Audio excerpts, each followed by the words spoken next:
आजकल हमारा मन थोड़ा सा एक बात से और व्यथित है। वैसे तो मैं विवाद में कभी बोलता ही नहीं, कितनी सारी चीजें हुई। अब लोग ये भी कहेंगे क्यों नहीं बोलते, आपको बोलना चाहिए। पर हमें एक बात पता है कि विवाद में पढ़ने से वो हल नहीं होने वाली है, इसलिए हम ज्यादा पढ़ते ही नहीं उसमें। पर अभी हमारे पीछे कई लोगों ने फोन भी किया, कई लोग बोले महाराज जी आपको बोलना चाहिए, बोलिए बोलिए।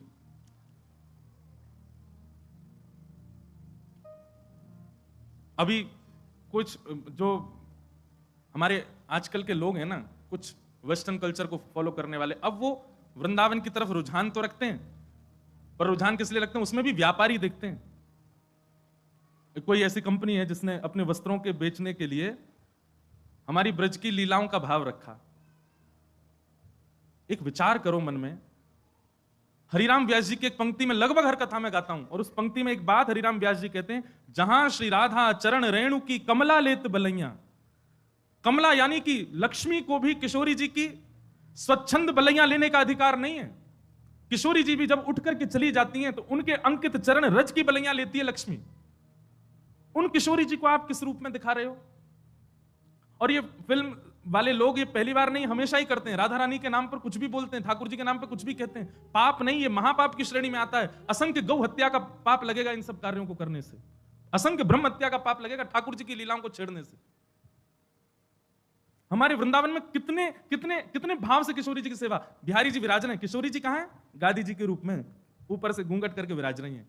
राधा वल्लभ जी में चूड़ामणि के रूप में विराजमान है, घूंघट करके विराज रही हैं।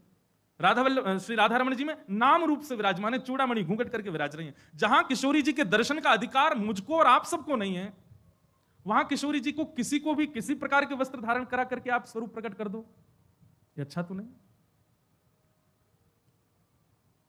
और केवल वैसे तो कभी लीला सुनी नहीं, वैसे तो कभी कथा सुनी नहीं, वैसे तो वृंदावन भी नहीं आए हैं कभी, किशोरी को जाना नहीं, सखियों को जाना नहीं। उनसे पूछ लिया जाए कि अष्ट सखियों के नाम ही बता दो, नहीं जानते। अष्ट सखाओं के नाम ही बता, केवल अपने व्यापार को बढ़ाने के लिए किशोरी जी और ठाकुर जी के भावों को ले रहे हैं।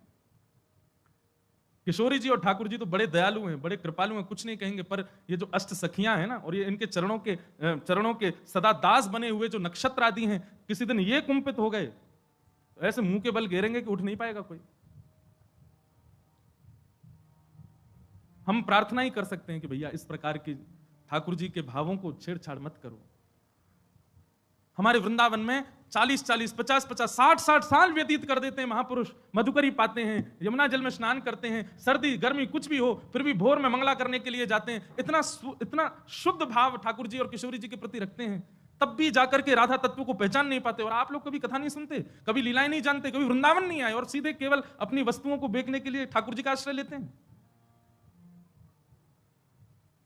जितने भी युवा श्री किशोरी जी के आश्रित हैं, जितने भी युवा वृंदावन से जुड़े हैं, बड़े बूढ़ों को हम तंग नहीं कर रहे, युवाओं से कह रहे हैं, जितने भी युवा वृंदावन से जुड़े हैं, जितने भी वृंदावन के भाव से जुड़े हैं, वृंदावन का प्रसाद एक बार भी जिह्वा पर धारण किया है, किशोरी जी का नाम उच्चारण करते हैं, उर्दपुंड ब्रजरज अपने माथे से लगाते हैं, सब लोगों से हमारी प्रार्थना, आपका नाम जप, आपका व्रत, आपकी एकादशी, आपका वृंदावन आगमन सब व्यर्थ हो जाएगा यदि इसका विरोध नहीं किया तो।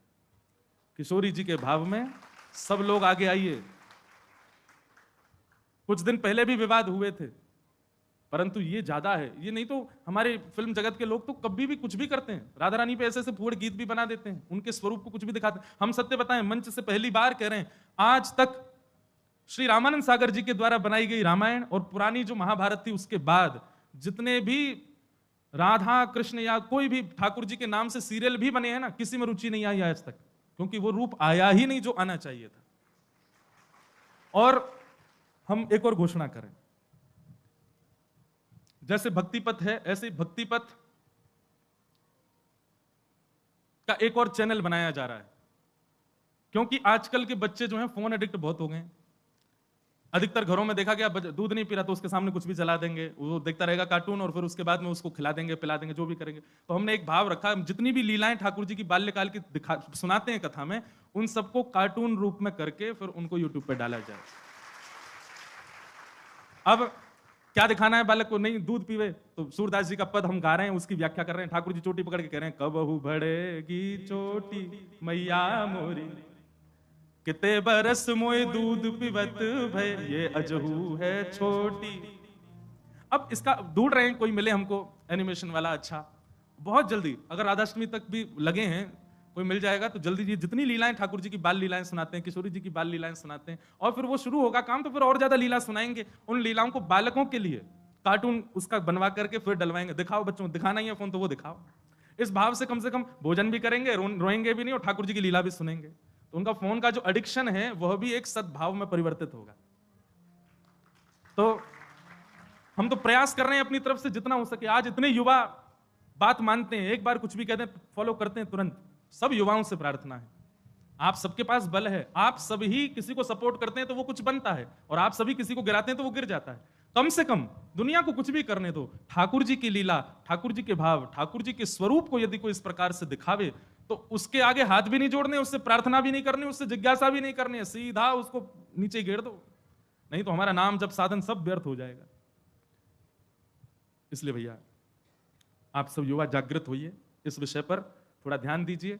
कुछ दिनों के अंदर अगर ये नहीं समाप्त होता है तो फिर इसके लिए कुछ और नियम कड़े वृंदावन से उठाए जाएंगे, किया जाएगा कुछ ना कुछ, क्योंकि ये स्वीकार तो नहीं किया जाएगा लंबे समय तक। हमारी किशोरी जी का स्वरूप, उनके रूप लावण्य, सखियों को क्या जानते हैं हम लोग? कौन है ललिता जी, कौन है विशाखा जी, कौन है ये सारी सखियां? ये सब ऋषि मुनि महर्षि ना जाने कितने वर्षों की तपस्या करते हैं, तब जाकर के इन स्वरूपों में आकर के ठाकुर जी के साथ विहार कर रहे हैं। इसीलिए भय लगता है अधिकतर ठाकुर जी की रास लीलाओं को मंच से बोलने में। क्यों? क्योंकि हम लोग इस प्रकार की छवि बना लेते हैं। जिन किशोरी जी का रूप देख करके, अरे जिन किशोरी जी के नख चंद्रिका को देख करके मानव के चित्त से भयंकर रोग काम नष्ट हो जाता है, उन सखियों को आप उस रूप में दिखा रहे हो। इसीलिए तो हमारे यहां की रसोपासना को बार बार आचार्यों ने कहा, इसको गोपनीय रखो, इसको गोपनीय रखो, इसको गोपनीय रखो, इसको सबके सामने मत बोलो। संसार के लोग बड़े विचित्र हैं, ये किसी भी रूप में दिखा सकते हैं, किसी भी रूप में चिंतन कर सकते हैं। हम भी कभी कभी बोलते हैं कथा में, लेकिन भय लगता है। अब तो ऐसा मन में सच में कल से ये भावना आ रही है कि निकुंज की उपासना के विषय में अब चर्चा मैं भी कम ही करूं कथा में, और निकुंज की चर्चा करें भी तो सीमित लोगों में करें, और सीमित लोगों में भी करें तो उसका कोई टेलीकास्ट ना करवाएं, क्योंकि लोग तो कुछ भी समझ लेते हैं बातों को।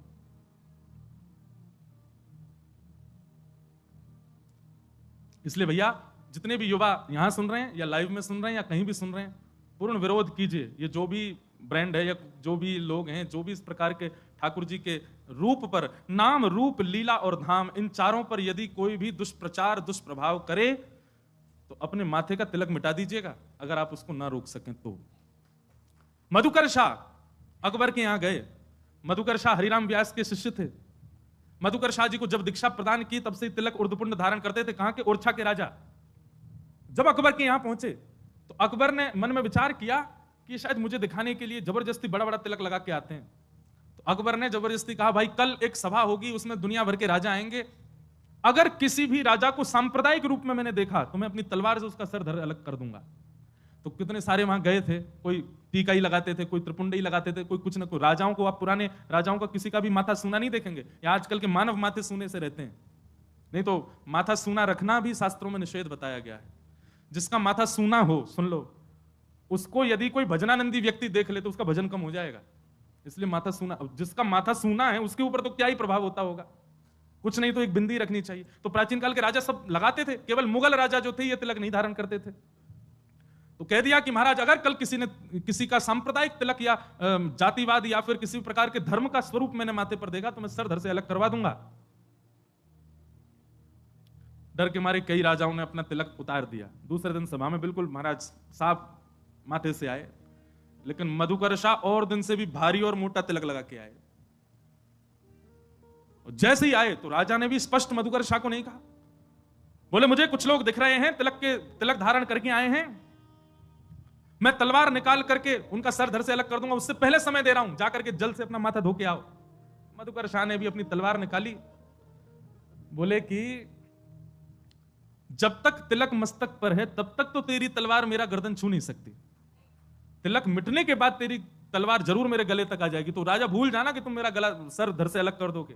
तिलक जब तक है, मेरे गुरु के पाद चिन्ह जब तक मेरे माथे पर विराज रहे हैं, युगल सरकार के चिन्ह जब तक माथे पर विराज रहे हैं, तब तक तेरी तलवार नहीं छू सकती।